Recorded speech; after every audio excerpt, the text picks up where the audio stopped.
Hola, bon dia. Fa no sé quants anys ja que començo a fer aquest recés. L'any passat no el vam poder fer perquè hi havia pandèmia, estàvem a punt de fer-lo i pocs dies abans ens van confinar. I per tant hem de donar gràcies a Déu que aquest any sí que el podem fer amb totes les mesures. Me alejo de ti, Raquel. Sí, me alejo de ti, Raquel, porque es mejor que yo no porti la mascareta perquè sí, però m'allunyo de vosaltres, però em sembla que em sentireu millor si no porto la mascareta. Mireu, per fer un recés, per cert, una persona abans ha entrat i m'ha preguntat si soc sacerdot. Els que em coneixeu de tota la vida sabeu que no ho soc. Jo no soc sacerdot. I no ho soc per vocació. Jo no soc sacerdot per vocació perquè admiro, estimo profundament el sacerdoci, estimo profundament els capellans. L'altre dia em confessava, això no ho anava a explicar, però ho explico. L'altre dia a mi em costa molt confessar-me, molt. Primer perquè em vaig acostumar a confessar-me a un sacerdot de tota la vida, i em coneixia des de l'adolescència. Si un confessor et coneix des de l'adolescència, ja no cal explicar gairebé res, que ja sabem com som, i aleshores vaig començar a confessar que per una sèrie de raons no he pogut continuar, i ja alternant català i castellà, no em podia confessar. Però des de fa uns anys Déu m'ha donat un do, i que em vaig adonar l'altre dia, y es el don de llàgrimes. Lo explico en castellano porque me pasó en castellano. ¿Qué me pasó? Pues desde hace unos años cada vez que me voy a confesar, que me conmuevo. Veo al sacerdote, me siento atraído a ir corriendo a confesarme. Mira que cuando te tienes que confesar parece que estás en el asiento. Pues es como si me empujaran. Una necesidad de confesarme y de ver al sacerdote y ponerme con el sacerdote, ¿no?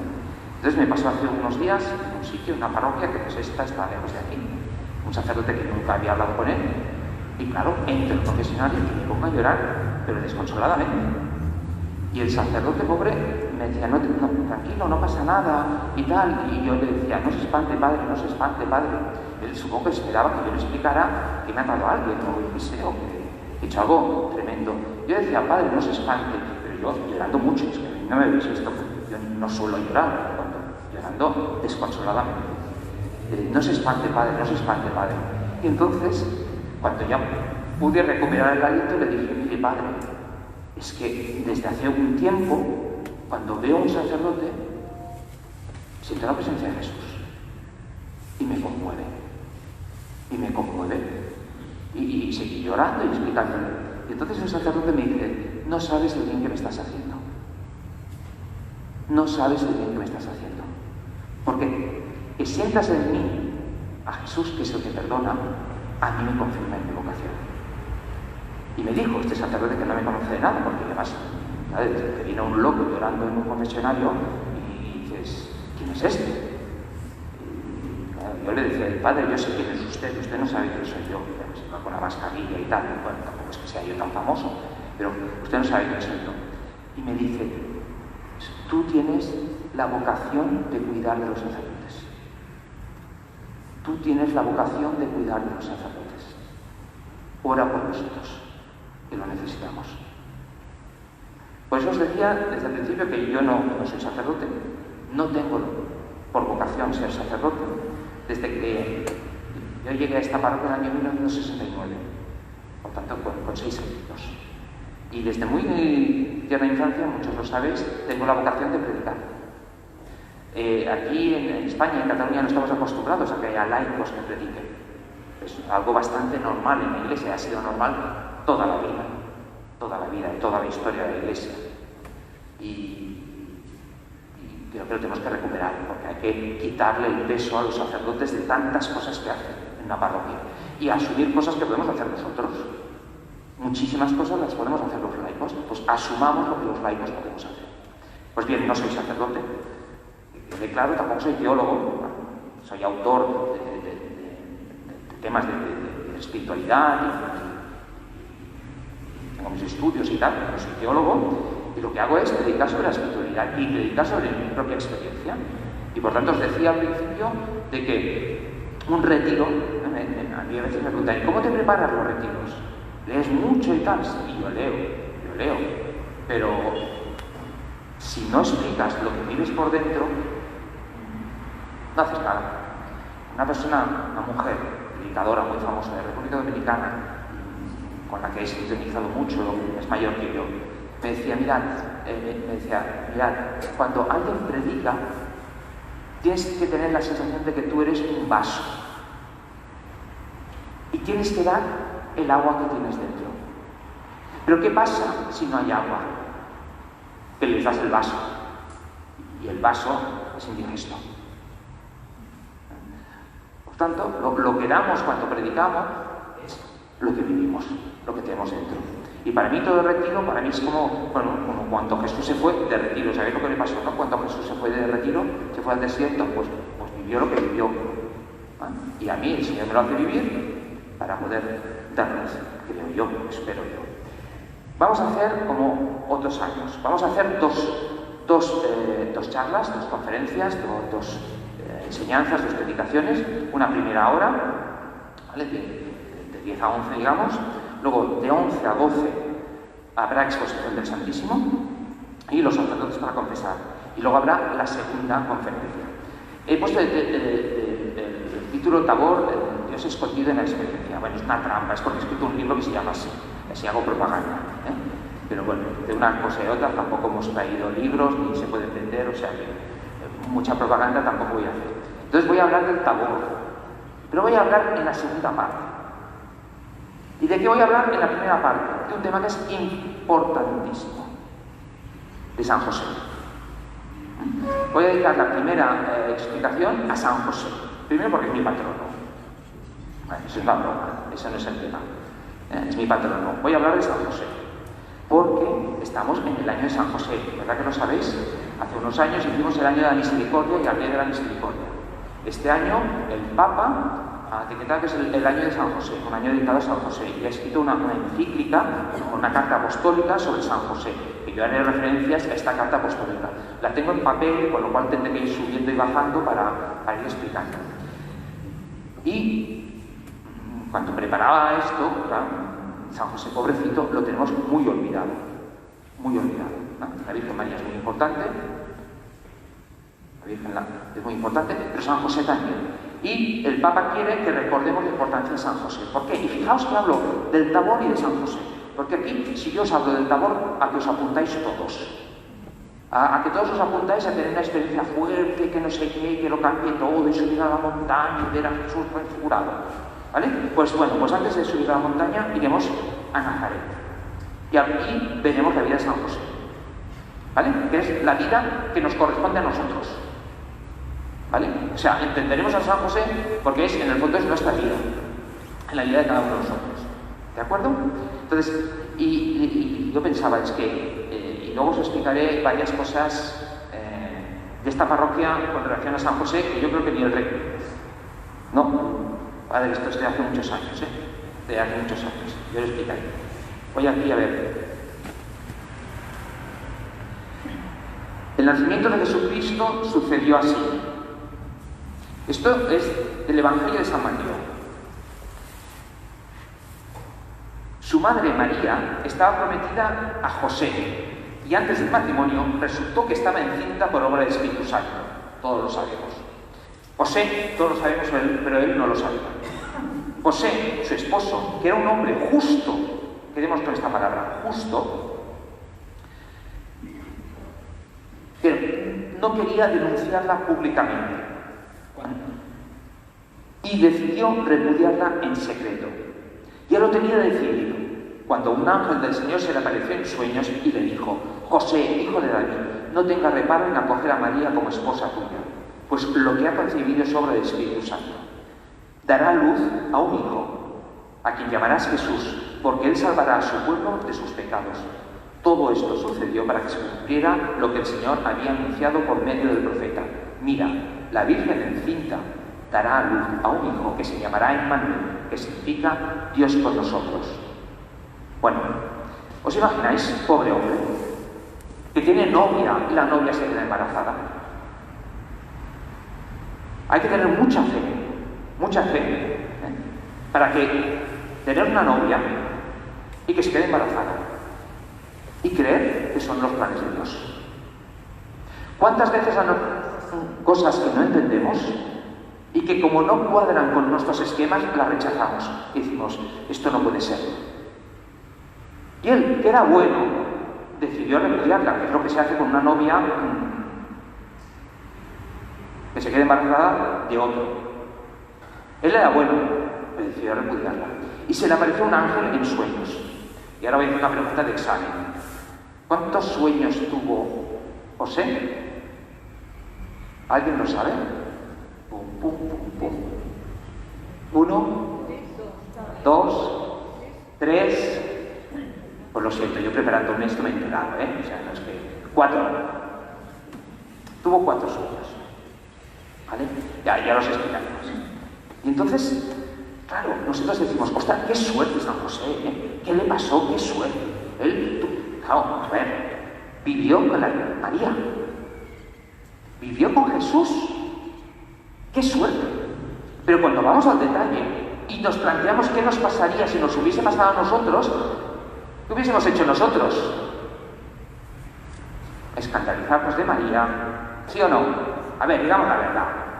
Sí, Nos hubiésemos escandalizado de María, nos hubiésemos enfadado y no hubiésemos sido capaces de entender el privilegio que teníamos de que Dios estaba con nosotros, que Dios nos estaba vigilando, que Dios tenía un plan para nosotros, que Dios tenía un plan para toda la humanidad que pasaba por mi vida. Y como no cuadraba con mis expectativas, con lo que se podría considerar una familia normal, lo hubiésemos dejado de estar. Por tanto, fijaos que José es un poco como Abraham. Es nuestro padre en la fe. Acordaos de Abraham. Yo creo que el primer retiro lo di sobre Abraham.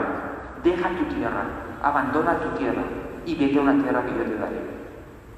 Ahora, con aviones y con trenes, pues en esa época, ¿sabes lo que significa dejar tu tierra? Y ahora también, ¿cuánta gente deja su tierra? Pero hay que tener mucha fe. Por eso San José es un pilar fuerte de la Iglesia y tiene que ser un pilar fuerte de nuestra espiritualidad, porque es el que tiene fe en Dios. El texto dice que es un hombre justo. Claro, justo no quiere decir que sea un juez, que sepa de leyes, no. La justicia en el mundo bíblico es aquellos que quieren, que confían, que aceptan, que se doblegan ante la voluntad de Dios. Lo justo es lo que encaja en los planes de Dios. Fijaos que nosotros tenemos una palabra que va muy bien, ajustar. ¿Qué quiere decir que ajustar? Encaja. José era justo porque se ajustaba a los designios de Dios. No porque era un hombre que decidía lo que estaba bien o lo que estaba mal. No, porque era justo, porque sabía que la justicia dependía de Dios y hacía lo que Dios quería. Pues este hombre justo, ¿vale? Claro, cuando en la adoración a veces decimos por San José, su castísimo esposo, claro, fijaos, ya es duro ser esposo. No digáis nada a los casados, pero ya es duro ser esposo. Y si encima es castísimo, tela marina. Claro, que sí, porque los príncipes azules no existen, No sé si os descubro algo, los príncipes azules no existen. Si no, preguntárselo a una señora muy importante, que yo le tengo admiración y respeto, una señora muy importante, que es hija de rey, hermana de un rey, esposa de un rey y madre del rey. ¿Sabéis a quién me refiero, verdad? Preguntadle a ella si existen los príncipes. Ya la veis, la llamáis y decís, oye, ¿existen los príncipes azules? Porque ella se casó con uno. Los príncipes azules no existen. Entonces, ¿qué quiere decir esto? El matrimonio, no. Aquí hay un mensaje tremendo, profundísimo. Fijaos, Dios es José para darnos un mensaje a todos, un mensaje que es muy importante. Los hombres somos como somos y las mujeres sois como sois. Con lo cual las cosas son difíciles. Pero si Dios está por medio, todo es posible. Todo es posible. Fijaos, este es el mensaje del ángel a la Virgen María. Todo es posible para Dios. ¡Todo! Y esto es lo que no nos acabamos de ver. Que todo sea posible para Dios. Y fijaos, Jesús, María y José, ¿cómo los llamamos a los tres juntos? ¿Qué es eso? La Sagrada Familia. ¿Y cuál es el mensaje de la Sagrada Familia? Pues que tenemos una iglesia preciosa en Barcelona, que vienen de todo el mundo a verla. Pero el mensaje de la Sagrada Familia es que la familia es sagrada. ¿Lo repito? Es muy importante entender qué es la Sagrada Familia. La iglesia, claro, pero no, Jesús, María y José. Porque lo que tenemos que entender es que la familia, toda familia, es sagrada. ¿Por qué? Porque es un lugar donde Dios se puede manifestar. Es más, es el lugar donde Dios normalmente se manifiesta. Y si no, la inmensa mayoría de los que estáis aquí tenéis fe por vuestra familia, ¿o no? La familia es sagrada. Y como es sagrada, hay combate, hay tentaciones, hay problemas. Fijaos los problemas que tuvo Jesús. La familia es sagrada. ¿Por qué? Porque es el lugar donde se manifiesta Dios. Entonces, a través de la historia de José, podemos entender que esa familia es la Sagrada Familia, y cualquier familia, a pesar de todo, es sagrada. Porque es el lugar donde Dios nos da la oportunidad de manifestarse, a pesar de todo. Y a veces el todo es muy bestia. Pero también Jesús tuvo un todo muy difícil. Y hemos empezado por ahí de que tenía una esposa que estaba... Bueno, una novia, una prometida que estaba... ¿Quién se lo cree eso? Ahí todas las vecinas estarían ahí en una comidilla. Yo no lo veo claro. ¿A que no? ¿Tú lo verías claro? ¿No? Mi madre no lo ve claro. Claro. Porque hay que tener fe. Hay que tener fe de que una cosa son las apariencias, una cosa es la realidad que vemos y la otra es el plan de Dios. Y José entendía el plan de Dios. ¿Sabéis por qué? Porque era justo. Claro, los que si no somos justos, no entendemos el plan de Dios. Y vemos las apariencias, y vemos una historia, nos parece de manera. Y luego mi madre no lo ve claro, pues claro. Mi vecina ha dicho, ayer hablé con una persona pobre, que por que su director espiritual, pues que era un problema gravísimo. Y es por habladurías. Imaginar las habladurías que debía escuchar José. Y en cambio él, ¿en quién se fió? En Dios, porque era un hombre justo. Y San José, perdonadme, no es de alguna manera el patrono de la santificación de la vida ordinaria. Podemos ser santos viviendo nuestra vida ordinaria. Prueba de San José. Claro, nosotros queremos ir al Tabor, pero San José es el patrono, es el maestro, es nuestro padre en la fe, como Abraham, pero también es el patrono de la santificación en la vida ordinaria. Es el que nos enseña que la santidad es en el Tabor, pero también es en la vida de cada día. A ver, os he hablado de los sueños. Os he hablado de los sueños. Claro, es un hombre justo. Y los hombres justos acogen lo que Dios hace. Y claro, nosotros podemos decir, ostras, qué envidia a José, ¿no? Estaba con María Santísima. Claro, es que, ¿sabéis lo que es vivir cada día con María? ¿Sabéis lo que es tener al niño Jesús? Pues sí, algo maravilloso, pero algo lleno de dificultades. Ya he dicho una. Pero ¿os suenan más dificultades que tuvo que vivir José? ¿Os suenan más? Raquel, que no te oigo. Se tuvieron que marchar a Egipto. Se tuvieron que marchar a Egipto. O sea, imaginaos, oh, qué bien. tengo un niño, es el Hijo de Dios. ¡Oh, qué bien! ¡Qué importante soy yo! Dios se ha manifestado en mi familia. ¡Uy, qué importante! Y se me suben los humos y pienso que soy alguien. No, eres un privilegiado porque Dios se ha manifestado en ti. Pero entonces, ¿qué ocurre? Que el rey, al rey, pues van unos magos, luego explicaré, si no digo lo de los magos me lo recuerdas. Hay unos magos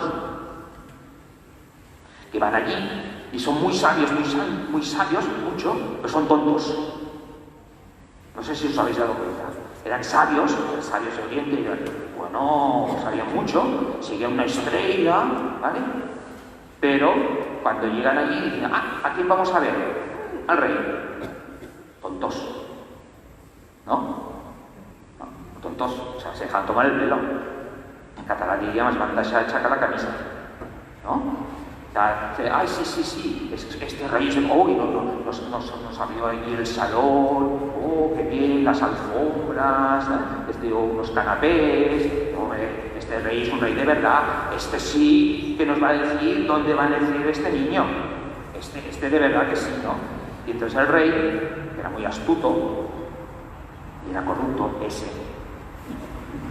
Herodes, era corrupto, y dijo, hombre, no os preocupéis, ahora os lo explico, a ver, que vengan los cuatro sabaruts, no sé cómo se dice en español, ¿vale? Los 4 doctores ahí, que lo miren ahí en las escrituras, hagan un informe, oye, mira, Belén, ¿vale? Belén.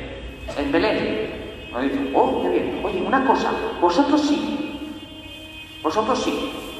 Y cuando lleguéis allí, si es lo que realmente, venís aquí y me lo explicáis, porque diré yo que soy muy bueno a rendirle pleitesía al niño. ¿Es así la historia o no? Un poco aderezada, pero es así. Entonces, los sabios, estos que eran muy sabios, que eran tontos, vale, así lo haremos, ¿vale? Pum, y fueron a Belén, encontraron al niño, tal como había, todo, dicen, sí, es este. Pero eran tan tontos que estaban a punto de ir al rey a explicar, a chivarse. Oye, mira, ¿no? Iban a traficar con la información. Iban, hombre, nosotros lo hemos encontrado, ahora te lo explicamos a ti, y tal. Pero Dios tuvo que intervenir y tuvieron un sueño. Y dijo, oye, no, ir por otro sitio. ¿Os acordáis de esto? Y entonces, ¿qué le pasó? Herodes se enfadó y decidió, claro, como no sabía a qué niño matar, decidió matarlos a todos. ¿Vale?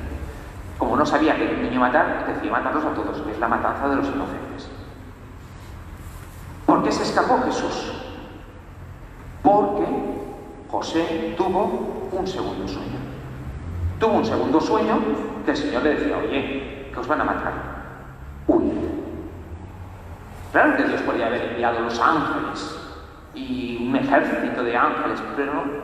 Cogió a un hombre muy sencillo y decir, tú haz esto. Y casi, yo creo que le dijo, no preguntes, hazlo. Porque, bueno, nosotros somos mucho más complicados, ¿será verdad, no será verdad? Y tal. Bueno, y tuvo que hacerlo. Este es el segundo sueño. Fijaos, lo que hace José es acoger lo que pasa. ¿Por qué? Porque nosotros tenemos nuestros planes de que las cosas tienen que ir así, y si no van así, no es de Dios. No. Yo estoy atento a lo que Dios hace y me voy yendo por donde Dios me guía. Yo no puedo prever todos los planes de Dios. Yo soy justo, yo no lo soy. Él, José, él, ahí tenemos la imagen, pobrecito, ahí detrás, ahí en el fondo de la iglesia, a mano derecha tenemos a San José. Pues él es justo y dice, yo me acoplo a la voluntad de Dios. No hago que Dios haga lo que yo digo, ¿no? Porque a veces a Dios lo utilizamos como el técnico de mantenimiento del universo. ¿Hay algo que no funciona en el universo? Dios. Como si fuera nuestro técnico de mantenimiento. Y le damos la culpa de todo, de las epidemias y de todo lo que nos pasa. ¿Vale? ¿Qué hace San José? Acoge. acoge la realidad. Sabe que Dios actúa a través de la realidad. Y entonces acoge este segundo sueño y huye a Egipto. Ahora vamos a por el tercer y el cuarto sueño. Claro, la vuelta. Él está en Egipto y cuando está en Egipto tiene otro sueño. Ya puedes volver. Entonces vuelve. Tercero. ¿Y el cuarto? Pues el cuarto, es muy raro el cuarto. No, yo no lo acabo de entender. Bueno, sí, pero digamos, seguramente cuando Mateo lo redactó, entre los suyos tenían que entender qué significaba eso. Y ahora a mí eso se me escapa un poco. Se me escapa, bueno, tengo mis ideas, pero es igual. ¿Cuál es el cuarto sueño? Que cuando se acercaban a Israel, iban a ir a Judea. Y entonces, en sueños, le dijeron, no vayas a Judea, que ahora manda Arquelao, que es el hijo de Herodes, y cuando se entere, te mata. Y por eso dice el texto que se fueron a Nazaret, el lugar de origen, no a Judea. Y por eso a Jesús lo llaman Nazareno. ¿Vale? 4 sueños. Pues José se deja llevar. Raquel, ¿verdad que me recuerdas lo de los magos? Vale. Pues acordaos de 2 cosas. He hablado de Egipto. Y he hablado de los magos, que eran sabios pero tontos. O sea, les faltaba picardía. Mirad, cuando uno es justo, el caso de José, los acontecimientos, la vida, todo nos habla de Dios, incluso las cosas malas. Y cuando Dios interviene en la historia es para sanarla, para sanar nuestras heridas de la historia. ¿No? Si vemos a Jesús, ¿no? El que nos ha sanado en sus heridas, porque Él está herido. Y ahora os pregunto una cosa. ¿Los judíos estaban heridos con Egipto y con Babilonia? Pregunta difícil. La historia, en todos los pueblos tenemos nuestra historia, ¿vale? Todos los pueblos tenemos nuestra historia. Entonces nuestros vecinos siempre son el peor enemigo. Por eso, ¿sabéis qué pasa lo que pasa? Todos los pueblos tienen su historia. Y en la historia de Israel hay 2 momentos horribles. Uno, cuando son esclavos en Egipto, y la otra, cuando son exiliados a Babilonia. Y fijaos, cuando nace Jesús, pasan 2 fenómenos curiosísimos. En la antigüedad, los babilonios fueron a Jerusalén y saquearon el templo y se llevaron todos los tesoros del templo a Babilonia. ¿Y qué pasa en la historia de Jesús? Son los babilonios los que vienen y traen tesoros a Jesús. Está curando la historia de Israel. Ese mal recuerdo que tenían con respecto a Babilonia, pues ahora es esos babilonios que habían sido los que habían hecho el expolio, que habían destruido el templo, que se habían llevado los tesoros del templo, ahora es al revés. Son los babilonios los que vienen y los que reconocen a Jesús. Y Egipto, pues en Egipto los judíos, los israelitas habían sido esclavos. Y tuvieron que escapar de Egipto para ir a tierra. Y ahora Jesús, ¿qué hace? Al revés. Escapa de su tierra para encontrar refugio en Egipto, donde habían sufrido la esclavitud, donde habían sufrido lo peor, donde les habían quitado la dignidad. Y ahora es al revés. Egipto se convierte en un lugar de acogida. Fijaos cómo es la historia. Cómo gira la historia. El que parecía malo se vuelve bueno, el que parecía bueno se vuelve malo. ¿Por qué? Porque el único bueno es Dios. Y un hombre justo como José es capaz de reconocer quién es bueno y quién es malo. Perdonad. Veis que hoy no estoy fino. He hablado de Herodes, he hablado mucho de ¿cómo se llama? De los magos, que eran sabios, pero con poca picardía. Ahí hay que tener un poco de picardía, y que nos interesa, ya la tenemos. Y Herodes, es que, a ver, esta era tonto. Hombre, yo soy el rey, y me entero que llega el Mesías, y no sé qué, que le hago un monumento. ¿Cómo es? Pues sencillamente, tuvo celos. Tuvo celos. Como los celos de Caín respecto a Abel. Tuvo celos. Y cuando escribía esto me acordaba de un cuento, que es un cuento, que me explicaron, que es que un día una luciérnaga se encuentra una serpiente. Y entonces la serpiente se va a comer a la luciérnaga. Y le dice, y la luciérnaga es lista y dice, oye, pero ¿por qué? ¿Por qué me vas a matar? No soy un peligro para ti. Dice, no lo eres. Tampoco te alimentas tú de luciérnagas, te alimentas de ratones y no sé qué. Sí, es verdad. No formas parte de mi dieta alimentaria. Y entonces le pregunta, ¿y por qué me quieres matar?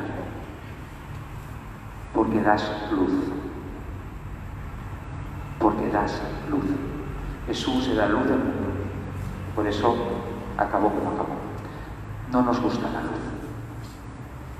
No nos gusta la luz. Sigo.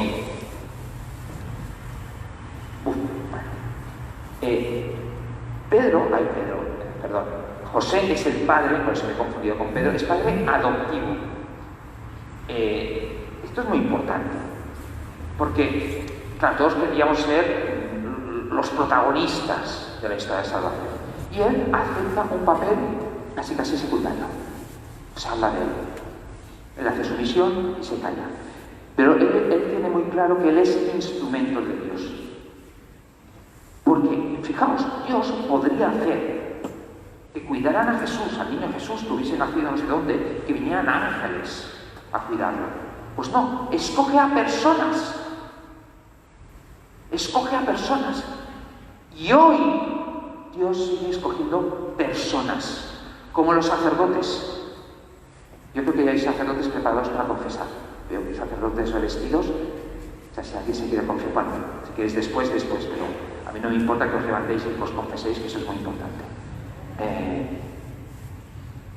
¿Por qué? Porque nos da la oportunidad de participar del plan de salvación.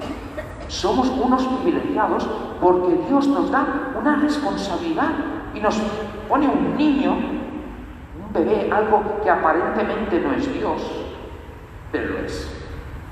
Y nos brinda esta posibilidad de nosotros adoptar, acoger, proteger la gracia, proteger al Dios que vive en medio de nosotros. Y mira que dice el Papa: el Hijo del Todopoderoso viene al mundo asumiendo una condición de gran debilidad. Dios se hace débil. La carta a los Filipenses, la kenosis. Dios se hace vulnerable, débil. Necesita de José para ser defendido, protegido, cuidado, criado. Dios confía en este hombre del mismo modo que lo hace María. Dios confía en José y María confía en José. Mi pregunta es: ¿y yo? ¿A quién tengo que defender, proteger, cuidar, criar? ¿A qué parte del reino de Dios se me ha encomendado a mí? Bueno, va avanzando el tiempo. Dos cosas más. Mirad. A ver, esto no sé cómo explicarlo, pero yo creo que todos me entenderéis. Es una frase del Papa. Voy a decir la que dice el Papa sin nadie me pegará locamente. Dice el Papa: Jesús vio la ternura de Dios en José. Claro, cuando Jesús habla del Padre, evidentemente se refería a Dios Padre. Pero ¿qué imagen, su mente humana, a quién se refería? ¿Quién le recordaba al Dios Padre? José. El abrazo de José por Jesús, las carantonias de José por Jesús, eran signo, reflejo del amor de Dios Padre por su Hijo Jesucristo. Y Jesús, cuando nos habla de la ternura de Dios, es porque había tenido un Padre tierno, un Padre cariñoso, un Padre que le quería. Y Jesús se sentía amado por su Padre, con P minúscula, que era José, que le recordaba, le hacía entender quién era su Padre, con P mayúscula, que es Dios. Fijaos que Freud, el gran pensador, decía: es que esto de Dios es un invento. Esto es un invento, nos lo hemos inventado los hombres. Claro, todos queremos un papá, ¿no? Todos queremos un papá que nos proteja. Entonces decimos, pues tenemos un papá, igual no, pues tenemos esto, pero claro, lo proyectamos así al infinito y ese papá, ese macro papá, es Dios. Esto es un invento que nos hemos hecho porque necesitamos un papá que nos ayude. No, es al revés.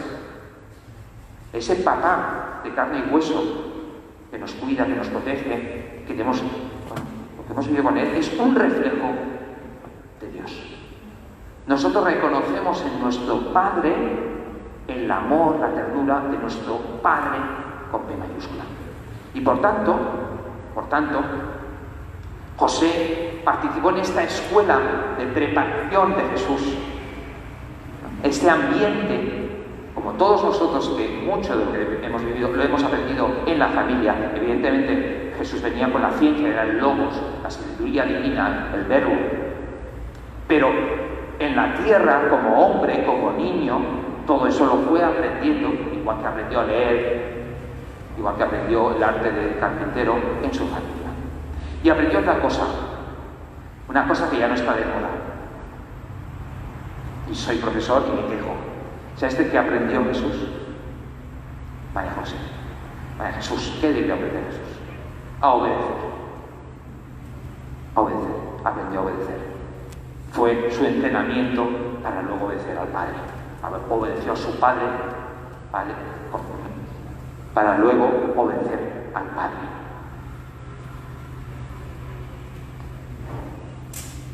Bueno, voy acabando.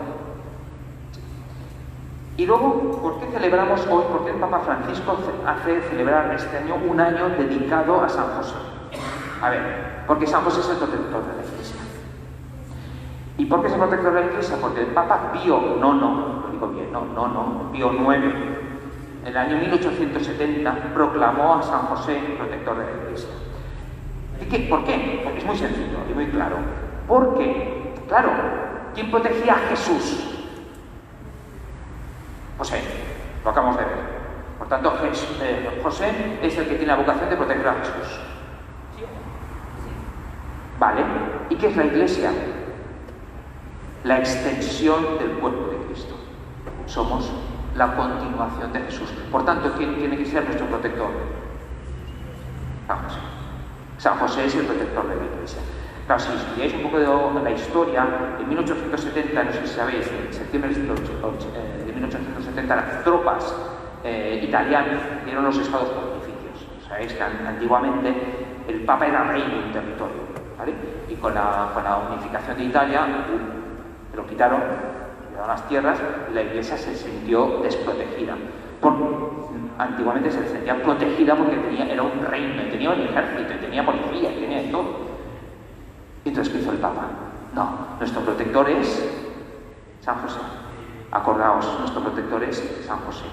Y ahora quiero explicar la anécdota de Mosén Bax, que está enterrado aquí, y yo creo que Mosén Joan no la sabe. Yo creo que no la sabe.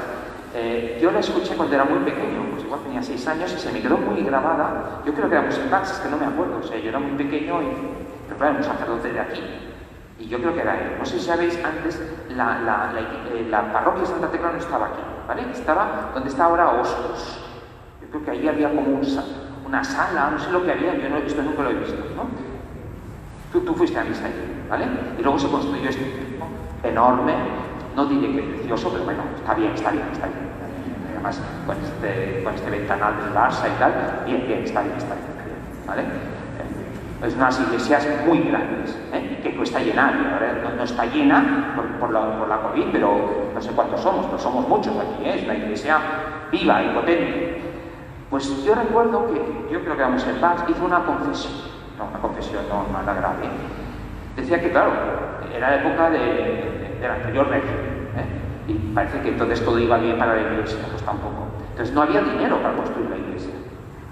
Y entonces vinieron al descampado donde tenían que construir la iglesia y hicieron una novena a San José. ¿Por qué? Porque si era el protector de la iglesia, era el que cuidaba a Jesús, incluso económicamente, pues se tenía que encargar San José. ¿Vale? Se tenía que encargar San José de poner dinero para construir esto, de la misma manera que San José es el que trabajaba para sustentar a Jesús. Y entonces hicieron, no sé, es que era muy pequeño, pero ahora repasando todo esto me ha venido el recuerdo. Y entonces hicieron una novena, una oración, lo que sea, y cogieron una medalla de San José y la enterraron. Y la enterraron en este descampado, porque yo recuerdo toda la parte de ahí de descampado, yo la recuerdo, pero aquí no, yo ya, cuando vine aquí esto ya estaba construido. Y entonces explicaba, yo creo que éramos en Bax, explicaba que cuando empezaron las obras, encontraron la moneda. ¿Sabéis dónde? Aquí. Se construyó el altar.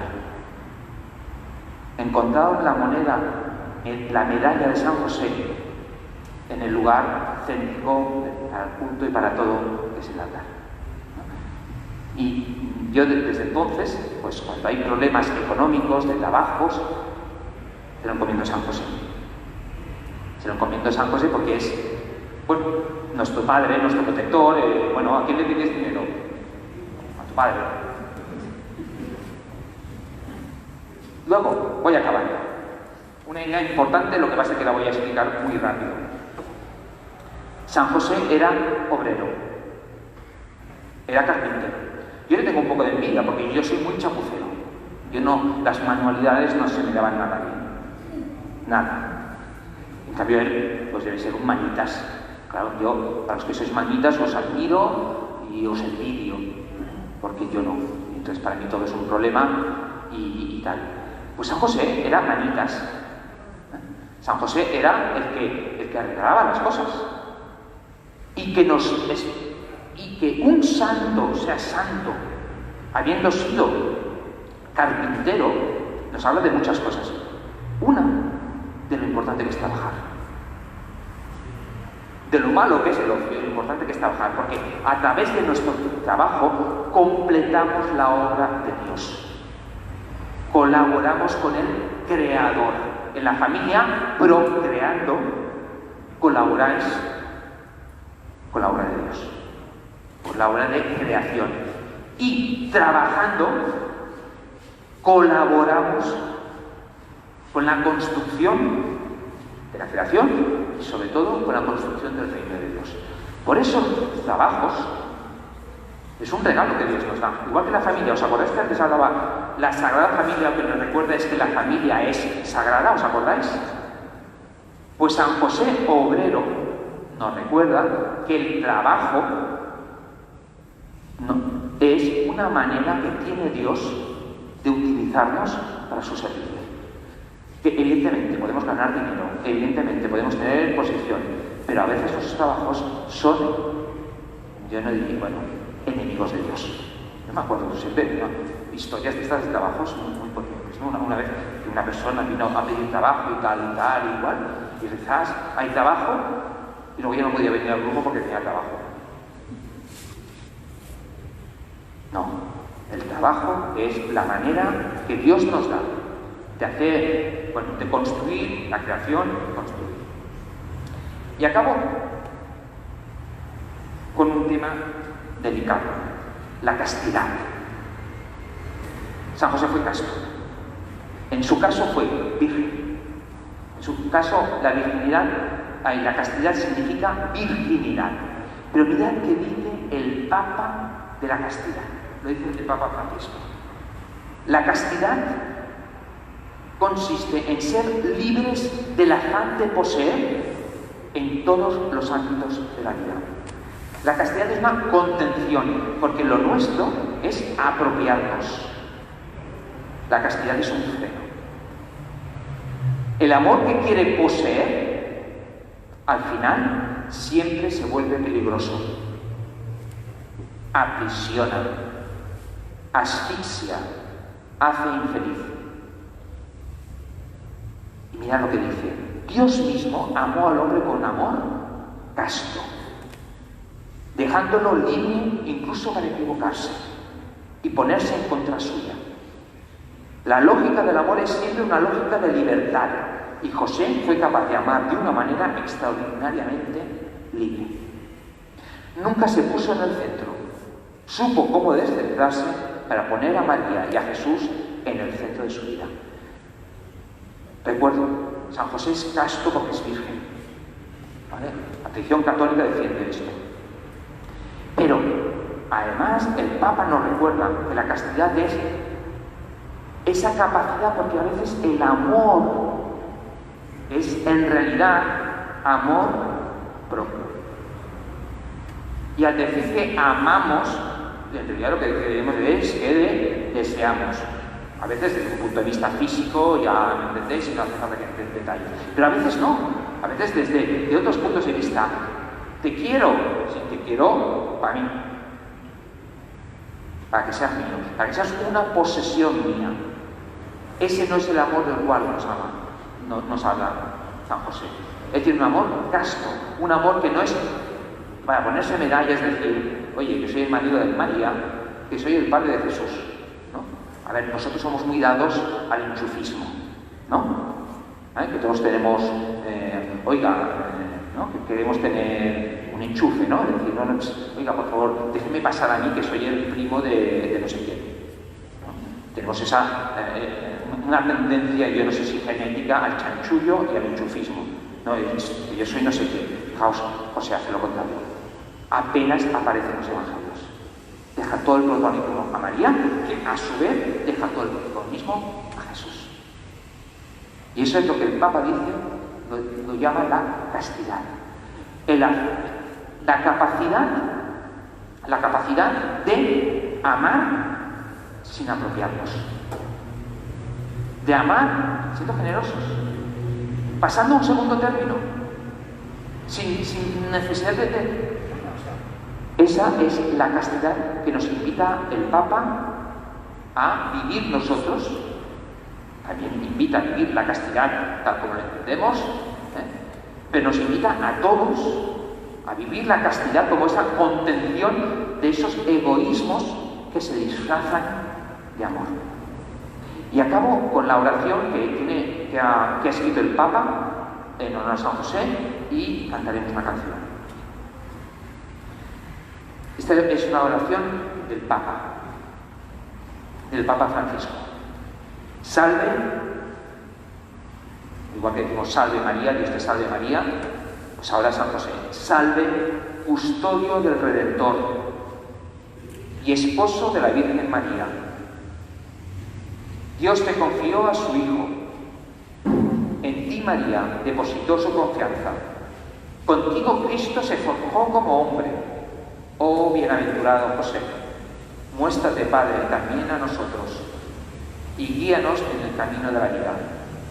Concédenos gracia y misericordia y valentía y defiéndenos de todo mal. Amén.